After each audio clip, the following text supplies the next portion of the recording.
আমাকে উপেক্ষা করার সাহস কি করে হলো তোর?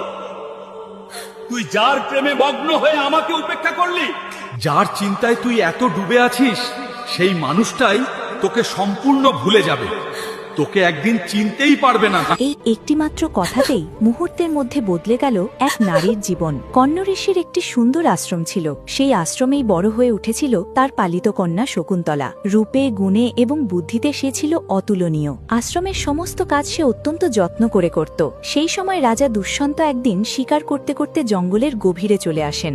এত দূর চলে আসেন যে তার সেনারা পিছনে পড়ে যায় এবং তিনি পথ হারিয়ে ক্ষুধার্ত ও ক্লান্ত অবস্থায় ঘুরতে ঘুরতে তিনি একটি আশ্রম দেখতে পান। এটাই ছিল কণ্ব ঋষির আশ্রম। আশ্রমে তখন বেদপাঠ চলছে, কোথাও যজ্ঞের ধোঁয়া উঠছে, ফুলের সুগন্ধে চারদিক ভরে আছে। রাজা ভিতরে ঢুকতেই শকুন্তলা বাইরে এসে দাঁড়ালো। শকুন্তলাকে দেখেই দুষ্যন্ত মুগ্ধ হয়ে গেলেন, যেন প্রথম দর্শনেই প্রেম। দুষ্যন্তও ছিলেন অত্যন্ত